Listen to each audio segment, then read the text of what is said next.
Gündemde bugün ayaküstü bölümüyle devam ediyor. Konuğumuz var Doktor Elyar Makoui. İran'daki son durumu konuşacağız. Hoş geldiniz öncelikle. Ben de size ve saygılı seyircilerimize merhaba diyorum. Çok teşekkür ederim. Sağ olun. İyi yayınlar dilerim size de. Sağ olun. Sağ olun bu davet ettiğiniz için. Evet, bugün İran'ı konuşacağız. Güney Azerbaycan'ı konuşacağız. Ben söylerim ben zaten. Her isterseniz. Buyurun. Siz Azerbaycan Türk'ü olarak aslında çok hakimsiniz konulara.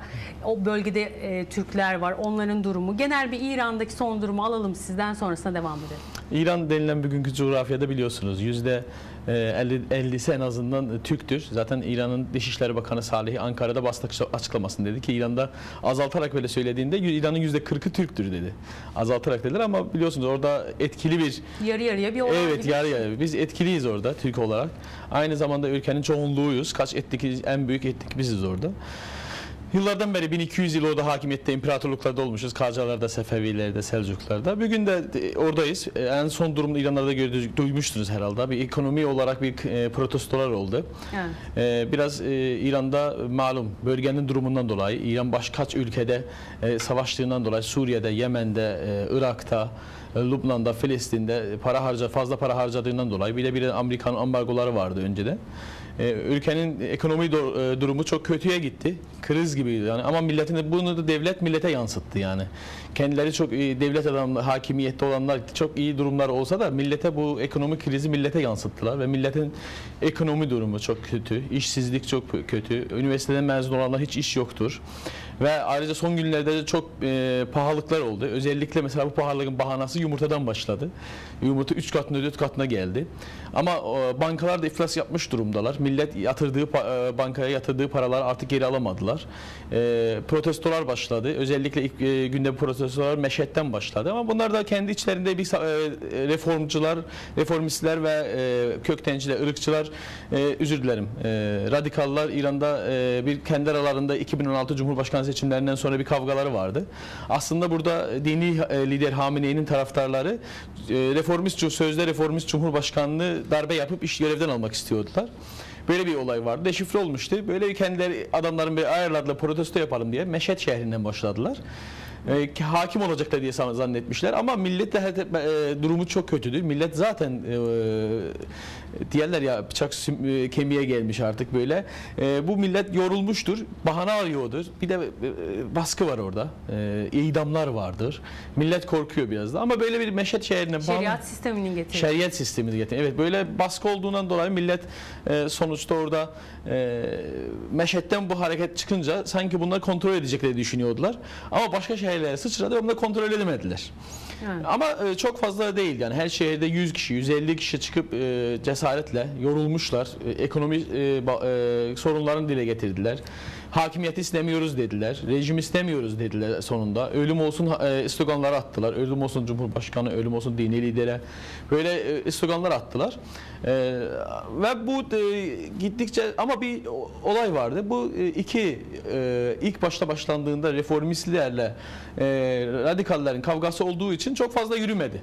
Yani insanlar, ama çok fazla şehirlerin hepsinde oldu ama Türkler buna karışmadılar. Karışmadılar. Çünkü bunların bugünkü dertleri bizim 100 yıldan beri olan dertlerimizdir. Bunlar bugün işsiz kalsalar biz 100 yılda işsiziz orada. Bunlar bugün ekonomi sorunlar olsa bizim 100 yılda da ekonomi sorunlarımız var. Bir de bizim ekonomi sorunlardan daha fazla sorunumuz vardır.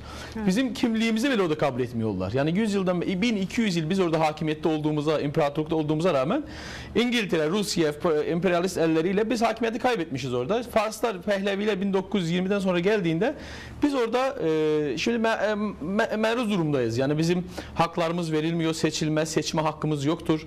Yani onların söylediği gibi seçmemiz lazım. Onların söylediklerinin seçilmesi olması lazım. Yani bizim kendi aday önerilerin böyle bir şeyimiz yoktur, imkansızdır. Devlet yatırımları Türk bölgelerinde çok düşüktür. İstihdam çok düşüktür. Dilimiz çok kötüleniyor. Yani bir ayrıştırma var mı diyorsunuz siz? Bu ayrıştırma belki sözde çok fazla denilmiyor ama arka planda bunu yürütüyorlar. Mesela son öğretmen istihdam edecekler. Dediler ki bu öğretmenlerin şiveleri kesinlikle olmaması lazım. Ya biz ana dilimiz Türkçe. Evet. Başka bir İngilizce bile konuşsak şiveyle konuşacağız. Rusça konuşsak şiveyle konuşacağız. Tabii Farsça da benim ana dilim değil. Konuşsam onu şiveli konuşacağım. Ayrıca biz o ülkenin 40 milyon nüfusuyuz. 80 milyonluk bir ülkenin 40 milyon nüfusu Azerbaycan Türküdürse ve başka Kaşkay Türkleri, Türkmen Türkleri, Afşar Türkleri, Halaç Türkleri de vardırsa demek burada bir şive olacaktır. Sen burada hedef alıyorsun. Diyorsun ki ben şiveli öğretmenleri istihdam etmeyeceğim diyorsun. Demek bizim ettiğimizi görmezden geliyorsunuz orada. Böyle bir ırkçılık var. Fars ırkçılığı var orada. Her bir şey yürüttüğünde mezhep adına yürütseler bile arkasında ırkçılık, Fars ırkçılığı, Pers ırkçılığını yürütüyorlar. Ayrıca bunlar Şah devrimden önce Şah zamanı da getirmişler bir sahte tarihler kurmuşlar. Bilmem Pers İmparatorluğu, bilmem neler böyle kurmuşlar. Yani bir imparatorluk dediğinizde bir simbol olması lazım. Bir saraylar olması lazım. Mesela Osmanlı var, Sefevi var. Her bir yere gitmişler. Eserlerini görebiliyoruz oralarda. Pers dediğinizde İran'ın neresinde biz bu eserlerini görmemiz lazım? Bir şey görmemiz lazım. Yoktan biz de çıkartmışsınız tarih ve herkese yani bu çevrede var. İran'ın içinde çok fazla yoktur yani. Ama hakimiyetin arka planı Fars ırkçılığı olduğu için başka etnikleri en büyük etnik biz olan da ezmek durumundalar. Yani bize mesela Türk demiyorlar. Siz Azerisiniz diyorlar. Türk çok aşağılık bir ırkıdır diyorlar. Böyle şeyler söylüyorlar. Bizim de milletimiz her bir kez sorduğunda siz nesiniz? Biz Türk'üz diyor. Bizim kendimize Türk diyoruz. Farslar, Ruslar bak bize Azeri diyorlar. Kesinlikle Azeri'ni bizimkiler kabul etmezler. Yani biraz bir önceki programımızda vardı. Bir Azeri kelimesini kullanmışlar. Millet bana müracaat ediyordu. Ya bunu söylemesinler. Söylemesinler. Biz Azeri değiliz. Biz Azerbaycan Türk'üyüz. Biz soyumuz Türkçedir. Böyle Oğuz Türk'ünden geliyoruz ama onlar bize Azeri diyorlar ve arkasında da bunu yazıyorlar ki Türk aşağılık ırkıdır. Siz Azerisiniz. Sizin sonra Moğollar gelmişler böyle diliniz değişmiş, şiveniz Türkçe olmuştur. Yoksa soyunuz Azeridir. Yani asimile etmek istiyorlar. Asimile etmişler zaten ama İran devriminden sonra 1979'da Müslüman Halk Harekatı vardı. Başkanlığı İslam dünyasının, Şii dünyasının en büyük müftülerinden Ayetullah Şerit Medari'ydi. O zaman Hümeyni'ye söyledi. Ya da İslam devriminde Hümeyni kurtaran da Şerit Medari'ydi zaten. Dedi ki biz ayrı yaşayalım. Biz sizinle beraber olmayacak. Kültürlerimiz, törelerimiz her şey farklıdır. Bunlar rahmetmediler. Gelip onu da bir farklı yollarla öldürmeye doğru götürdüler ve öldürdüler. O zamandan sonra bize daha aşırı yani eski Şah'tan önce devrimden önce Şah zamanından daha bize aşırı asimileye maruz koymak istediler. Ama bizim milletimiz bu kere uyanmıştır artık. Bir dünya görüşlü bir milletimiz var. Daha zekalı bir milletimiz var. Artık asimile yapmak isteseler de bir kısmımız asimile yapsalar da ama çoğunluğumuz kendi kimliğimizi, varlığımızı koruduk. Bugüne kadar Türkçemizi, ben mesela bu yaşa geldim. Ben üniversiteyi İran'da bitirdim. Hiçbir Türkçe eğitim almadım. Hiçbir Türkçe öğretmenimiz olmadı, dersimiz olmadı. Üniversitede, okulda hiçbir Türkçe eğitim vermediler bize. Ama konuşarak, kendimiz araştırarak, ailelerimizin vasıtasıyla dilimizi koruduk ve bugüne getirdik. Ana dilimiz Türkçe. Azerbaycan Türkçesi evet. Aynı zamanda evde Türkçe konuşuyoruz. Türkçe konuşuyoruz. Okulda böyle okula gidiyoruz. Öğretmenimiz bize Farsça eğitim verecek. Fars dil edebiyatına eğitim verecek. Türkçe eğitim veriyor onu. Diyor ki Türkçe izah ediyor. Bu budur, bu budur. Matematik bize orada Farsça yazıyorlar. Öğretmen bize Türkçe eğitim veriyor. Biz dilimizi korumaktan yanayız. Dilimizi korumuşuz. Bugün de koruyacağız bundan sonra. Çünkü dil bizim varlığımızdır. Ondan sonra bizim ekonomi sorunlarımız var. Yani. Bir gireceğim araya. Buyurun. Şimdi dilimizi koruyoruz dediniz. Sizin eğitim gördüğünüz zamanda böyleydi belki ama bugün hala uygulanıyor. Hala devam ediyor. Hala Türkçe okullarda Türkçe yasaktır. Özellikle bu olaylardan sonra bu hafta. Evet. İngilizce öğretmesini de okullarda yasakladılar. İngilizce eğitimini de ilkokullarda yasakladılar. Artık yani kapalı bir ülke haline getirmek istiyorlar. Ama bu artık uluslararası sosyal şebekeler var, internet var, uydu var falan var. Buna müsaade etmezler yani. Bu eski olmaz yani. Bu hafta böyle. olmasının sebebi bu ayaklanmalar sonrasında belki bu çoğalır ayaklanmalar ve bize karşı çıkan bir kitle oluşur. Belki algısı mıydı? O da bir nedenidir. Bahane arıyordular önceden. Burada yaptılar. Ya şimdi İran'da bir sosyal şebeke var. İsmini getirmek istemiyorum. 40 milyon İran'da kullanıcısı var. 40 milyon. Yabancı bir sosyal şebekesidir. Ama İran işine de geliyordu. Hem ekonomi olarak millet oradan para kazanıyordu falan yapıyordu.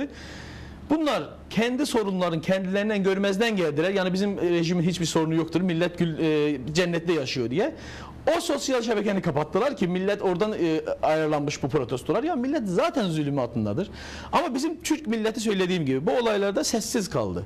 Sessiz dediğimizde normal sessiz değil. Bu sessizlik en büyük protestoydu. Yani herkes bekliyordu ki biz çıkalım. Yani bugün İran dediğimiz coğrafyada son 100 yılda devrimler, ulusal hareketler, değişimler hepsi Güney Azerbaycan'ın başkenti Təbriz'den başlamıştır. Təbriz sustuysa demek hiçbir şey hareket başarılı olmayacaktır. 1920'den önce Meşrutiyet Hiyabanı oldu. Sonra Settarhan, Bagirhan Tahran'a gittiler. Sonra 1945'te Pişevere Harekatı oldu.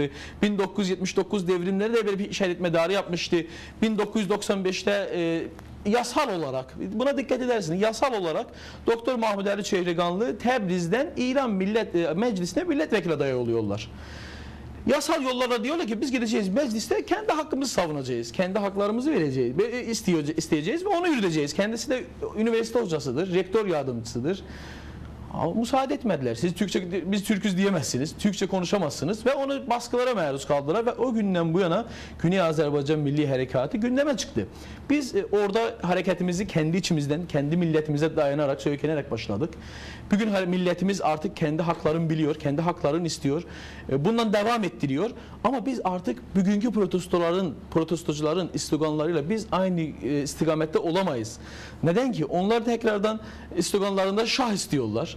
Bilmiyorum ne istiyorlar. Zaten bizde şahtık abi. Bugünkü dışarıda olan Fars muhalefeti Türk kelimesini bile kullanamıyor, söylemiyor. Neden ki? Türkler nefret ediyorlar biz Türklerden. Biz onlara nasıl bir yola gelebiliriz ki? Bir de ne oldu da biz 2006'da İran gazetesi, İran devletine bağlı Türklere ağır hakarette bulundu. Türkleri hamam böceğine benzetti. 30 milyon kişi protesto yaptı. 30 milyon Türk. Farslar neden destek vermediler?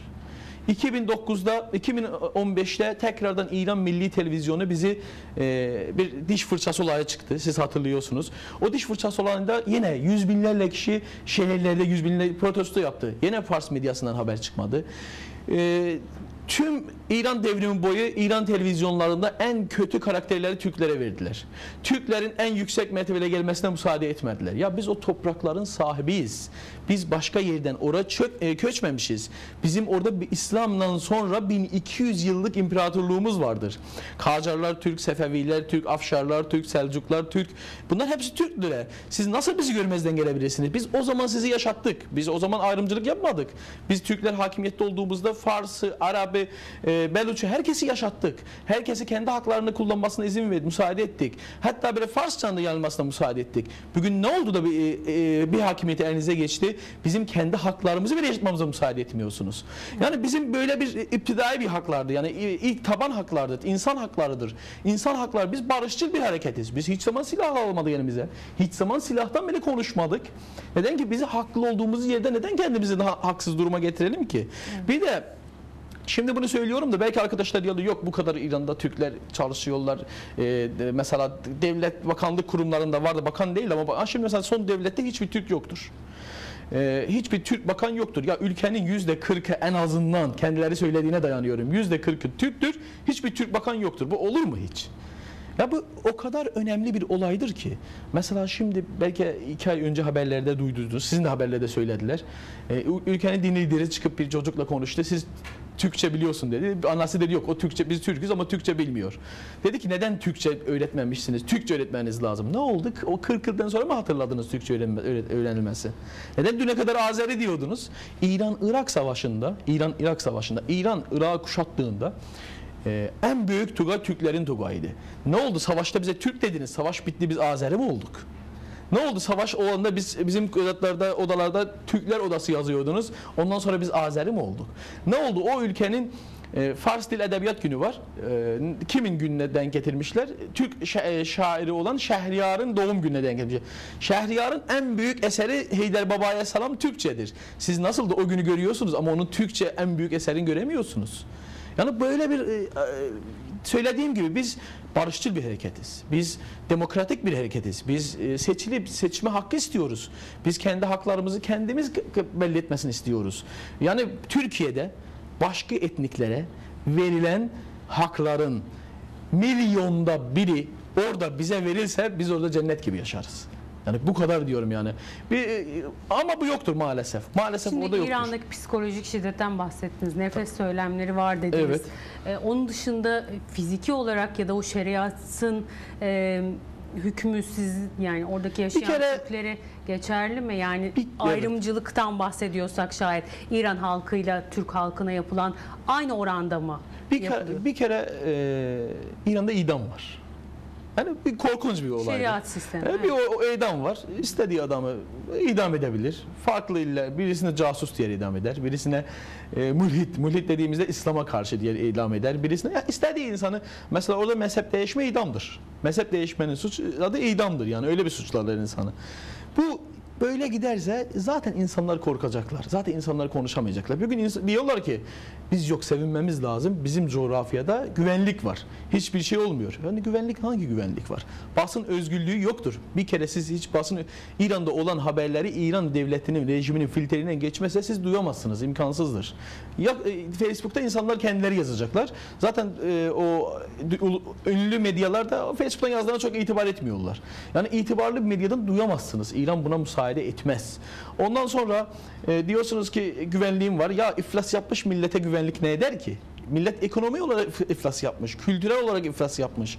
Millet medeniyet olarak iflas yapmıştır. Millet artık nasıl davranacak, nasıl konuşacak, nasıl yaşayacak, çocuğuna nasıl cevap verecek, eşini nasıl karşılayacak maddi olarak, ama bunlara cevap veremiyor. Bulamıyor. Millet artık, biliyor musunuz, kendisini asma, infaz durumu İran'da çok bayağı yükselmiştir. Son protestocuların yaşı 30'dan aşağıdır, gençlerdir. Gençler artık rahatsızlar, huzurlu hissetmiyorlar kendilerini. Öğretmenler huzurlu hissetmiyorlar. Öğrenciler kendilerini huzurlu hissetmiyorlar. Sadece bir sıra %20 hakimiyete bağlı insanlar var. Yolsuzlukla, mesela ülkede yolsuzluk var. Nasıl yolsuzluk var? İran Merkez Bankası'nın başkanı yıllarca ben devrimciyim, ben İslamcıyım diyor. Bir anda 3.000 milyar tümen, yani 300 milyon dolar, 3.000 milyon dolar para götürüp Kanada'ya kaçıyor. Oranın en büyük holdingi İran'ın, orada İmam-ı Riza, Şiilerin İmam-ı Rizaları var, holdingi var orada. O holding gibidir. En büyük holding Orta Doğu'da orasıdır. Onun başkan yardımcısı 500 milyon dolar para yolsuzluğu yapıyor. Ya böyle devletin, şimdi Cumhurbaşkanlığının kardeşini, abisini yolsuzluktan hapse atıyorlar. Cumhurbaşkanlığının birinci yardımcısı, yani burası sizin başbakan sistemi oluyor. Başbakanlığın kardeşi hapiste yolsuzluktan. Ya millet diyor ki 500 milyon dolar Cumhurbaşkanlığının kardeşi yolsuzluk yapıyorsa benim 2000 TL'mi bankadan neden bana geri 200 binimi neden bana bankadan geri vermiyorsunuz? Yani insanlar böyle huzurlu hissetmiyorlar kendilerini. Madem o zaman çıkacaklar, protesto yapacaklar. Ama dedim, bu Türk milletini neden ilgilendirmedi? Çünkü Türk milleti İlk günden 1920'den sonra aynı sorunlar yaşamaktadır. Ama kimse bizi duymuyordu. Kimse bizi dinlemiyordu. Biz protesto yapıyorduk, kimse bizi görmezden geliyordu. Neden ki? Devlet durumu iyi olduğunda yatırımların hep Fars bölgelerine yatırmış. İsfahan'a, Şiraz'a, Yezde, Kerman'a, Meşe'de en büyük fabrikalar oradadır. En büyük bizim madenlerimizden, doğal madenlerimizden yeraltı kaynaklarımızı alıp İsfahan'da götürüp taşa çeviriyorlar. Tekrardan 10 katına kendimize satıyorlar. Millet tabi buna sessiz kalır. Artık sana destek vermez ki. Bir de bizim isteklerimiz senin isteklerinin aynı istikamette değil zaten. Böyle istikametimiz aynı olmadığında ben sana ne destek vereceğim? Tamam, bir barışçı hareket olabilirsin. İtiraz edebilirsin. İtirazlarına yanayım. Tamam, sen medeni bir itirazın var. Ona manevi destek veriyoruz. Ama bu bizim 40 milyon milletimizin Türk milletinin kurtuluş davası değildir. Ayrıca biz orada oranın olaylarını komşular belirler. Türkiye, Azerbaycan, Pakistan, Afganistan, Irak var komşulukta. Bunlar da söylerler ki nasıl olsun, yani bunlar müdahale edebilir, komşu olarak müdahale edebilirler, sorabilirler, söyleyebilirler. Başkaları durup da 2000-3000 kilometreden durup Amerika olarak gelip de İran'dan ne oldu dediğinde ben kabul etmem. Neden ki? Yıllardır Amerika İran'a destek veriyor. Yıllardır destek veriyor. Neden ki? İran'ı Türk İslam alemine karşı kullanıyor. Bölgede bir Şii hakimiyeti diye sürdürüyorlar. Yani Şii dediğimde Şiiliğin arkasında gizlenmişler. Amerika da diyor ki Türk alemine, Türk İslam alemine karşı ben bunu kullanırım. İran olmazsa bölgenin en güçlü ülkesi Türkiye olur. Ama bir de orada İran hakimiyeti biz Türklerden korkuyor. Diyor ki bunlar Türktüler. Kendilerini Türk diyorlar. Türkçüdüler, Türk milliyetçisidiler ama ırkçı değiliz. Bize ırkçılık suçu atamıyorlar. Çünkü 1200 yıl hakimiyetimizde hiçbir ırka soykırım yapmamışız, haksızlık etmemişiz. Tam tersine hakla Fatih Sultan Mehmet babamızın gibi biz onlara da yaşama hakkı vermişiz. Aynı çatı altında. Aynı çatının altında yaşamışız. Ama bir gün onlara geçince tam tersine olmuştur. Hakkımızı vermiyorlar, susuyoruz. Başka tam üzerimize gidiyorlar. Sessiz kalmıyoruz. Hapislere gidiyoruz. Şimdi arkadaşlarımız İran'da hapisteler. Hapiste yatıyorlar. Doktordular, öğretmendiler, mühendistiler, eğitimli insanlardılar. Hapislerdedirler. Neden? Ne demişler ki? Demişler silah mı aldılar ellerine? Astılar mı? Terör mü ettiler? Hiçbir Türk tarihinde bizim terörist yoktur. Türk tarihi hiç zaman terör etmemiştir. Haklıcasına haklarını savunmuştur. Bir hak savunmaya hapse gider mi? O zaman Fars ırkçılar neden rahat rahat geziyorlar? Neden? 15 gün önce biliyorsunuz Güney Azerbaycan'ın bir takımı var. Traktör. Duymuşsunuz belki. Evet. Traktör 15 gün önce Tahran'da oranın ırkçı Farsların takımı olan Persepolis'le maçları var. Persepolis dediğimde Türkiye'de belki biraz ünlüdür. Mustafa Denizli beyefendi birkaç yıl orada koç oldu Persepolis'in. Orada bir önceki hafta maçları var. 40 bin kişi onlardan gelmiş Tahran'da. 30 bin kişi de bizden gitmiş. 60 bin kişi, 30 bin kişi böyle tam yarı yarıyaydı. Durup Türklere aşırı küfürlerde bulundular. Yani hiç insan ağzına getirmediği bir küfürler bulundular. Türklere hakaret ettiler. Ama bizim Türklerimiz yine saygı duydular. Biz küfür etmeyiz. Biz ağzımızı bozmayız yani zaten. Ama bu hafta onlar Tebriz'e gelince, Tebriz'de tekrar ikinci maç Tebriz'de olunca bizim milletimiz 60 bin istada gitti. Azerbaycan bir olsun, merkezi Tebriz olsun. Tebriz, Baku, Ankara, biz hara, Farslar hara. Yaşasın Azerbaycan. Haray haray ben Türk'üm sloganlar attılar. Bu milletimiz ekonomi baskılarına maruz kaldığına rağmen milliyetçi ve Türkçü sloganlar atıyor. Neden ki? Kimliğini korumak istiyor. Bizim yani kimliğimiz her şeyden daha önemlidir. İnsanın kimliği olmazsa nasıl yaşayabilir ki? Varlığın korumasa nasıl yaşayabilir ki? Bizim bir milli marşımız var. Orada diyor ki geçmişimize güvenerek geleceğe adımlıyoruz. Sen bizim geçmişimizi silmek istesen geleceğe biz nasıl yürüyebiliyoruz ki? Biz geçmişimize, birliğimize dayanarak yürüyoruz. Çünkü biz Türk'üz, Türkçüyüz, Türk milliyetçiyiz ve Türk milletinde bir de onlar Türk milletinin birliğinden korkuyorlar. Yani orada bir şey oluyor, Türkler hareket ediyorlar, direkt parmağı Türkiye'ye çeviriyorlar. Türkiye yaptı. Ya burada 40 milyon Türk var. Türkiye'nin yapmasına gerekmiyor. Türkiye'de olanlar bizim kardeşlerimiz, abilerimiz, Azerbaycan'la soydaşımdır. Ben evimde mesela kardeşimi bırakıp da komşumla daha mı yakın olacağım? Zaten o benim kardeşimdir, sen de benim komşumsun. Bitti gitti. Coğrafya bize tayin, o sınırlar önemli değil. Türkiye ile Güney Azerbaycan, Türkiye ile Azerbaycan arasında olan sınırlar bize önemli değil. Çünkü bizim kardeşlerimiz, abilerimiz orada yaşıyorlar. Sen beni kardeşimle konuşmamla, ilgimle suçlayamazsın. İmkansızdır böyle bir şey. Ama seninle konuşuyorum, saygı göster. Bir insan hakları olarak seninle konuşuyorum. İnsan olarak saygı duyuyorum. Allah'ın yaratıcı olarak sana saygı duyuyorum. Müslüman olarak sana saygı duyuyorum. Artık burada ne var ki? Sen beni Türkiye ile suçlamak istiyorsun. Her bir hareketimde yok sizi Türkiye tahrik etti. Şimdi protestoya çıkmışlar, yok Amerika tahrik etti. Ya tamam, bu protestoculara Amerika çıkıp da sonradan destek verebilir. Ama sen ilk sorunu bul. Sorun neredeydi ki bu millet çıktı? Bu millet 25 yaşında, 30 yaşında, 35 yaşında insan. Bunları bırak da 55 yaşında İslam devrimi yapan insan da sana muhaliftir. Kendi içinden şimdi iki tane kendi İran'ın eski başbakanı ve eski meclis bakanı şimdi İran'da ev hapisindeler. Ya bu senin kendi adamınıydı, cumhurbaşkanlığıydı. Ahmadinejad ev hapsinde, Hatemi ev hapsinde. Senin cumhurbaşkanların hepsi ev hapsinde. Demek sorun sizdedir. Bu milletin derdine varmanız lazım. Ama biz Türklerde, ama başkalarının gelip de şimdi orada, bunu ben kesin söyleyebilirim. Orada Türk harekatını, son günlerde Türkiye'de Türk harekatı yabancı ülkelerden tahrik olunmuyor, tahrik almıyor. Türk harekatı kendi varlıklarına dayanarak ilerlemektedir.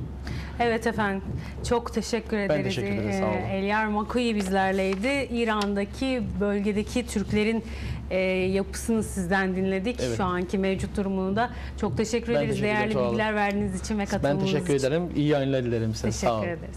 Efendim gündemde bugün noktalıyoruz. Yarın 12'de sizlerle yine birlikte olacağız.